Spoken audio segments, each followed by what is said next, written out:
أمطري غيثا مغيثا نافعا سح خيرا جاء من رب السماء. أمطري سقيان ماء دائم جللينا واغسلي عنا العناء. أمطري حبا وطهرا يا سماء واملئ الأرجاء سحرا ونقاء. السلام عليكم، الحمد لله والصلاة والسلام على رسول الله وعلى آله وصحبه ومن والاه، وبعد. مرحبا بكم جميعا. نريد في هذه الحلقة أن نذكر بعض مظاهر قدرة الله سبحانه في خلق الإنسان. من يتأمل في خلق الإنسان يرى مظاهر قدرة الله وعظيم خلقه وبديع صنعه. صدق ربنا سبحانه إذ يقول: وفي أنفسكم أفلا تبصرون. ومن صور قدرة الله تعالى البصمة. هذه البصمة، بصمة الأصابع، آية من آيات الله سبحانه، فهي خريطة لا يتشابه فيها اثنان من البشر. والقرآن الكريم أشار إلى هذه المعجزة. قال ربنا سبحانه: أيحسب الإنسان أن لن نجمع عظامه بلى قادرين على أن نسوي بنانه. والبنان في لغة العرب أطراف الأصابع. فالله سبحانه قادر على أن يعيد ليس فقط عظام الإنسان يوم القيامة، بل هو سبحانه قادر أيضا على إعادة تسوية أصابع الإنسان ببصمته المميزة. والعلماء لم يكتشفوا حقيقة البصمة إلا في نهاية القرن ال19.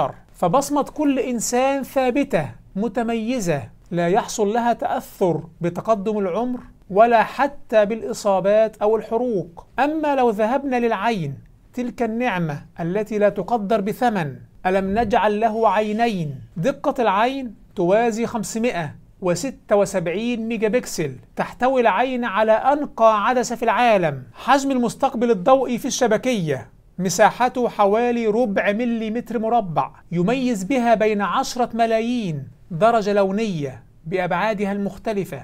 خلق وإعجاز إلهي مبهر. وعندما تنظر إلى شيء فإن الضوء يسقط على الشبكية. هذا الضوء بعد عدة عمليات كيميائية معقدة يتحول إلى تيار كهربي. هذا التيار الكهربي ينتقل من الشبكية إلى الدماغ عبر مجموعة من الأسلاك، أسلاك عصبية. والدماغ هنا يقوم بتفسير تردد هذا التيار ويفسره على أنه رؤية لما أمامك، وكأن هذا الدماغ يمتلك قاموس متكامل مسبق يفسر به هذا التردد في التيار على أنه رؤية لما أمامك. شيء مدهش لو فكرتم فيه. هذا الدماغ، هذا المخ، يقبع داخل صندوق مظلم، الجمجمة. لا يصل للمخ إلا تيارات كهربية. فكيف يفسر المخ هذا التيار على أنه رؤية لما أمامك؟ كيف يعطيك المخ هذه الرؤية؟ هذا الإعجاز، تحول الضوء بتفاعلات كيميائية إلى تيار كهربي، ثم انتقال التيار الكهربي إلى المخ، ثم تحول هذا التيار إلى رؤية.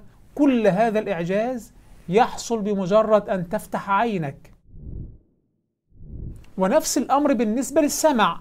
وأنت تسمعني الآن، موجات الصوت تنتقل عبر الهواء، موجات صوتية. هذه الموجات تسير عبر الهواء حتى تدخل في أذنك، وما أن تصل هذه الموجات إلى طبلة الأذن حتى تحولها إلى حركة ميكانيكية. تنتقل هذه الحركة الميكانيكية عبر 3 عظمات صغيرة في الأذن الوسطى إلى الأذن الداخلية. في الأذن الداخلية تتحول هذه الحركة الميكانيكية إلى تيار كهربي أيضا. هذا التيار ينتقل من أذنك الداخلية إلى مخك عبر أسلاك، ويبدأ المخ في ترجمة هذا التيار الكهربي إلى أصوات مختلفة، فتسمع الصوت الذي أنا أكلمك به الآن. كل هذا يجري موجات تتحول إلى حركة ميكانيكية، ثم تيار كهربي، ثم تصل للمخ، ثم المخ يحولها إلى أصوات تسمعها.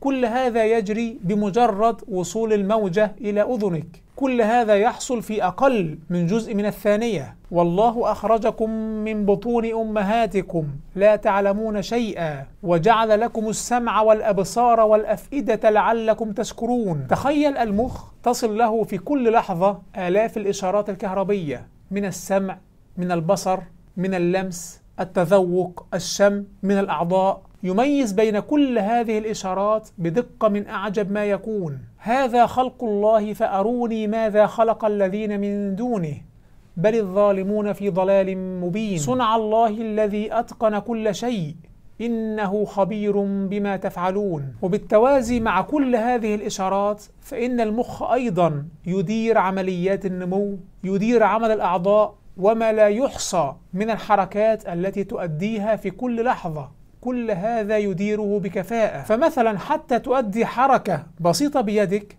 هكذا فأنت بحاجة إلى آلاف العمليات العصبية الكهربية. فأنا مثلا حتى أحرك يدي هكذا تنتقل إشارة كهربية من المخ إلى العصب، هذه الإشارة تسير على شكل تيار كهربي عبر العصب، وحتى ينتقل هذا التيار من هذا العصب إلى العصب الذي يليه فهناك نواقل بين الأعصاب تحول هذا التيار إلى نظام كيميائي، وبعد أن يصل هذا النظام الكيميائي إلى العصب المجاور فإنه يتحول لتيار كهربي حتى يسير عبر العصب.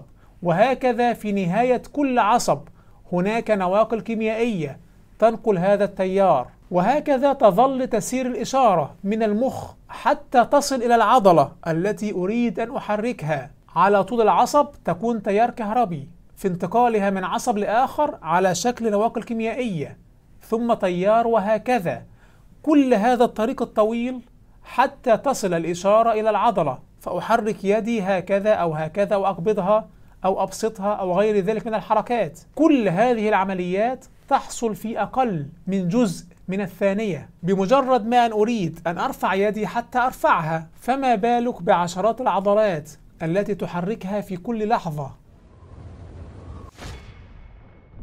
ثم تخيل ضبط الهرمونات، هرمونات تفرز بحسب الطلب والحاجة، تفرز بضبط متقن للغاية. بحسب كمية السكر التي أقوم بتناولها يتم إفراز هرمون الإنسولين بنفس المقدار المطلوب بالضبط. نعم الله لا تحصى. ألم تروا أن الله سخر لكم ما في السماوات وما في الأرض وأسبغ عليكم نعمه ظاهرة وباطنة ومن الناس من يجادل في الله بغير علم ولا هدى ولا كتاب منير. من هذا الذي يحصي نعمة واحدة من نعم الله تعالى؟ فكر في كل مفصل في جسدك، هذه المفاصل الملساء التي تتيح الحركة بلا تآكل بين العظام، تتيح الحركة بلا احتكاك بين العظام، أودع الله سبحانه فيها سائل كالشحم فلا يحصل احتكاك بين العظام ولا تآكل. فكر في نعم الله سبحانه متأملا شاكرا لأنعمه.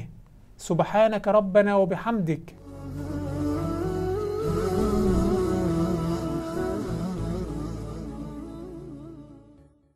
نحن بهذه الحلقة نكون قد أنهينا دورة الإيمان سؤال وجواب المستوى الأول، آملين أن تكونوا قد انتفعتم بها، وإلى اللقاء إن شاء الله في دورة أخرى ومحتوى آخر، والسلام عليكم ورحمة الله. ارسم البسمات فوق شفاهنا، حرك الأشواق كي يحلو اللقاء، ركضنا يحلو كذاك نشيدنا، وجمال الماء يستجدي الوفاء، وجمال الماء يستجدي الوفاء.